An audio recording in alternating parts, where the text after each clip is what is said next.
අද මේ ගැඹුරු විමසුමේදී අපි කතා කරමු ෆොටෝෂොප් වල හරීම වැදගත් දෙයක් ගැන.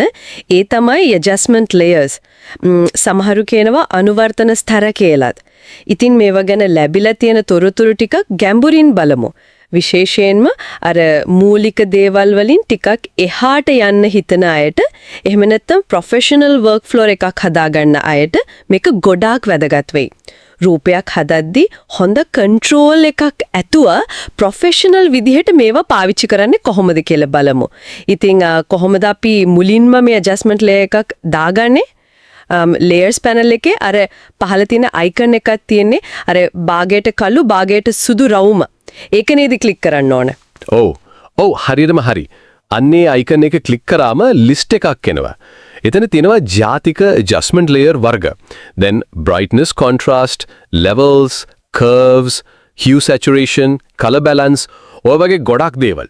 හැබැයි මෙතන තියෙන වැදගත්ම දේ තමයි මේ විදිහට එඩිට් කරද්දී අර මුල් ඉමේජ් එකේ පික්සල්ස් වලට මුකුත්ම වෙන්නේ නැහැ. ස්ථිර හානියක් නැහැ. ඒ කියන්නේ non destructive editing. ඒත් වෙනස් කරන්න පුළුවන් මුල් එකට මුකුත් වෙලා නැහැ. හරියටම. ඒක නිකම්ම පහසුවක් විතරක් නෙමෙයි. හිතන්නකෝ ක්ලයන්ට් කෙනෙක් එක්ක වැඩ කරද්දී එයා කියනවා ආයෙත් පොඩ්ඩක් අර බ්‍රයිට්නස් එක වෙනස් කරන්න කියලා. එතකොට අර පික්සල් ස්ථිරවම වෙනස් කරලා තිබ්බොත් ආයෙ මුලින්දන් කරන්න වෙනවා සමහර වෙලට. මේකෙදි හැම නැහැ.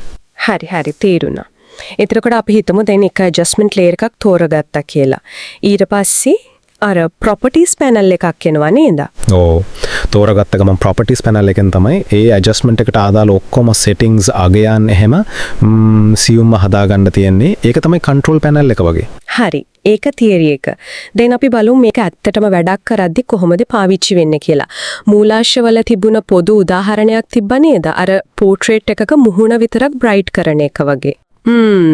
හොඳ උදාහරණයක්. හිතමු එහෙම කරන්න ඕනේ කියලා. මුලින්ම අපි brightness contrast adjustment layer එක උඩින් දාගන්නවා. හරි දැන් එතකොට ඒ adjustment එක මුළු ලෝපෙටම බලපානවනේ. ඔව් මුළු එකම bright වෙනවා. එතකොට තමයි layer mask එක වැදගත් වෙන්නේ. ඒකත් එක්කම එනවා සුදු පාට mask එකක්. සුදු mask එකෙන් කියන්නේ adjustment එක හැම තැනටම පේනවා කියන එක. හරි. දැන් අපි කරන්නේ ඒ mask එක select කරලා control I එකපාර press කරනවා. එතකොට mask එක සම්පූර්ණයෙන්ම කළු වෙනවා. කළු වුණාම මොකද වෙන්නේ? adjustment එක හැංගෙනවා.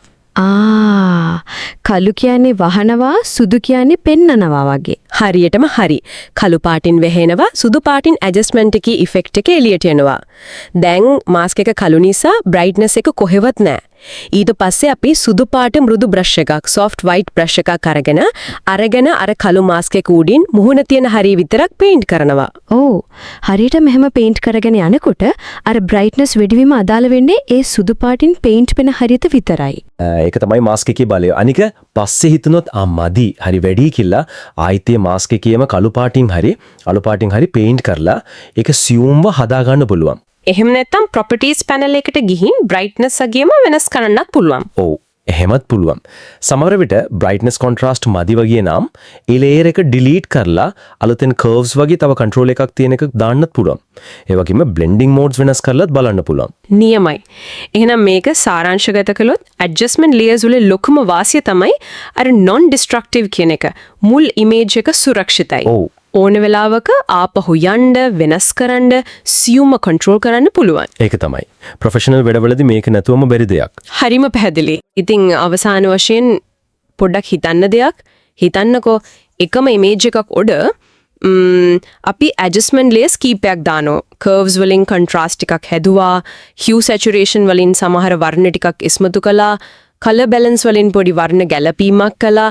දැන් මේ හැම ඇඩ්ජස්ට්මන්ට් ලේයර් එකකටම වෙනම හරිම ස්පෙસિෆික් විදියට හදපු ලේයර් මාස්ක් එකක් දැම්මොත් ඒ කියන්නේ සමහර ඉෆෙක්ට් එකක් අහසට විතරයි, තව එකක් හමට විතරයි, තව එකක් ඇඳුමට විතරයි වගේ. එහෙම කරත් කොච්චර සංකීර්ණ, කොච්චර ටාගට් කරපො නිර්මාණශීලී ප්‍රතිඵල ගන්න පුරන වේද? ඒක තමයි මේකේ තියෙන නම්‍යශීලීත්වය.